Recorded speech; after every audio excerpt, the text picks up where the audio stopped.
Solar energy आणि काय कसं म्हणजे how did you come into this आणि याचे आम्हाला या टॉपिकवर आपण याचं महत्व सांगशील आम्हाला. राईट. सो आता माझी सुरुवात सोलारची लहानपणीच झाली होती. म्हणजे स्कूलमध्ये जेव्हा केव्हा आपल्याला जे एक्सपेरिमेंट्स किंवा काही प्रोजेक्ट सबमिट करायला लागायचे, तर त्यावेळेस माझा नेहमी प्रोजेक्ट असायचा एखाद्या कार्डबोर्ड वरती सोलार पॅनल ड्रॉ केलेला असेल किंवा एखादा छोटंसं विंडमिल तयार केलेला असेल, मोटर वगैरे लावून त्याला बॅटरी. म्हणजे ते आता कळतं की तो रिव्हर्स कॉन्सेप्ट होता. बरोबर. ऍक्च्युली त्याच्यानी जनरेट व्हायला पाहिजे, मी बॅटरीने त्याला पॉवर करत होतो. Correct correct correct. सेकंडली मग जेव्हा इंजिनिअरिंग केलं तेव्हा टेक्निकॅलिटीज त्यातल्या कळाल्या आणि मग ऑटोमोबाईल मध्ये इंटरेस्ट असल्यामुळे मी ऑटोमोबाईल इंजिनिअरिंग ऍक्च्युअली कम्प्लीट केलं. ओके. आणि खूप जॉब साठी ट्राय केलं, पण फायनली एका सोलार कंपनीमध्ये मी जॉब केला. ओके.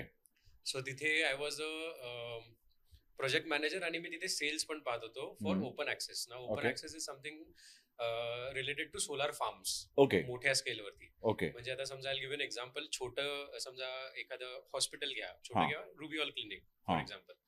सो रुबी हॉल क्लिनिकला लागणारे जे युनिट्स आहेत पर डे किंवा पर मंथ, सो तेवढं जनरेशन कॅपॅसिटी किंवा तेवढी जागा त्यांच्या टेरेसवरती किंवा त्यांच्या विसिनिटीमध्ये अवेलेबल नाहीये. Correct. So under Maharashtra government अशी प्रोव्हिजन आहे की तुम्ही त्यांच्यासाठी कुठेही महाराष्ट्रामध्ये एखादा सोलार प्लांट सेटअप करू शकता. ओके.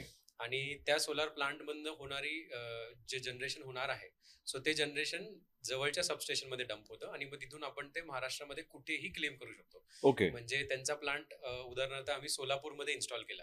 सो सोलापूरमध्ये जनरेशन होत आहे, त्याच्या जवळच्या सबस्टेशनला सगळी एनर्जी डंप होतीये, तिथून आपण पुण्यातल्या बंड गार्डन मधनं त्याचं क्लेम करू घेऊ शकतो. Okay. This is a paper compensation process as well as खूप गोष्टी आहेत, but this is possible. Okay. So ह्याच्यातनं मेजर सेव्हिंग्स होतं. Secondly that property runs on solar energy, so तो एक फॅक्टर आहे.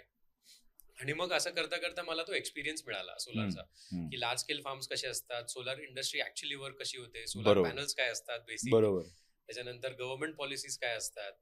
कारण ह्या सगळ्या प्रोसेसमध्ये गव्हर्नमेंट पॉलिसीज खूप इम्पॉर्टंट आहेत. म्हणजे तुमचं जे मुंबईला 2 ऑफिसेस आहेत, प्रकाशगडला आणि एक ठाण्याला ओपन ऍक्सेसचं ऑफिस आहे. सो तिथे जाऊन जाऊन ह्या पॉलिसीज आणि हे इतकं लक्षात राहायला लागलं की रात्री पण म्हणजे स्वप्नात पण ते आठवत होतं, अशी इतक्या पॉलिसीज लक्षात राहिल्या. आणि मग त्याच्यानंतर I started with my on company in 2019. आणि त्या कंपनीचं नाव काय? माझ्या कंपनीचं नाव आहे एलिओडोरो सोलार. एलिओडोरो सोलार. काय या नावाचं काय अर्थ? हे नाव म्हणजे आता इट्स व्हेरी अनयुज्युअल. युजली आपण हे पटकन कुणाला ग्रास्प नाही होत, सेकंड टाइम लक्षातही राहत नाही लोकांना. पण जेव्हा मी ह्याच्यामध्ये एंटर केलं त्यावेळेस माझ्या डोक्यात असं आलं की आता हे आपण इंडियामध्ये बघतोय, लोकली बघतोय सगळं, पण माझी एक नेहमी विजन होती की काहीतरी ग्लोबल करायचंय. बरोबर. सो ग्लोबल जायचं तर ग्लोबल नाव पण तसंच हवंय. बरोबर. सो या नावाचा ऍक्च्युअल अर्थ असा आहे की इट मीन्स गिफ्ट फ्रॉम सन.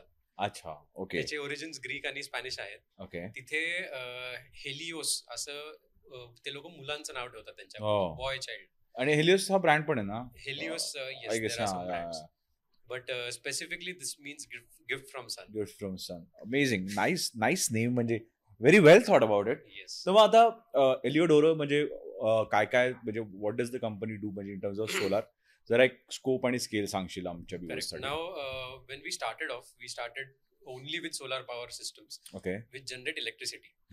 तर इलेक्ट्रिसिटी जनरेशनचे मग खूप सारे स्ट्रीम्स आहेत.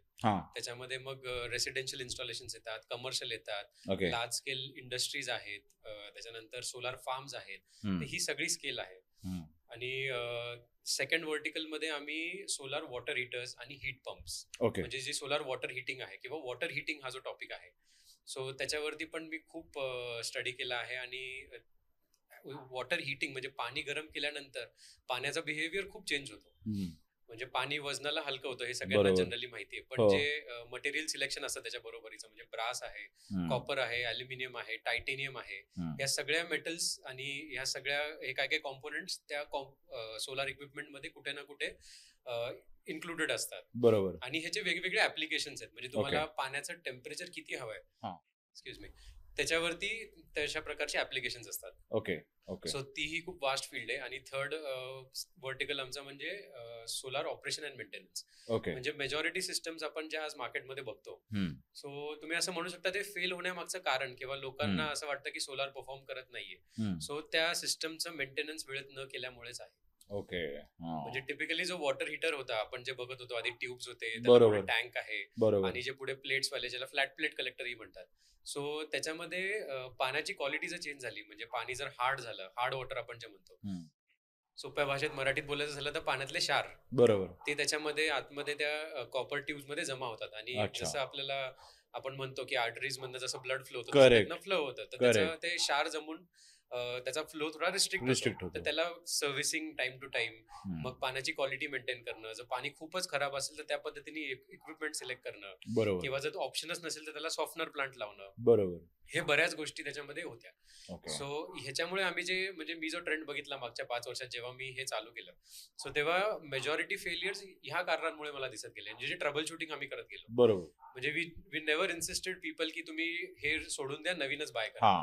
Correct. So that was one differentiator आमच्यामध्ये मार्केटमध्ये, की बाबा आम्ही प्रॉपर टेक्निकल अनालिसिस त्याचं करत गेलो नेहमीच, की कोणतीही सिस्टम असू द्या, कशीही सिस्टम असू द्या. आणि ह्याच गोष्टीमुळे मग we started getting so many more projects. Okay okay. Amazing amazing.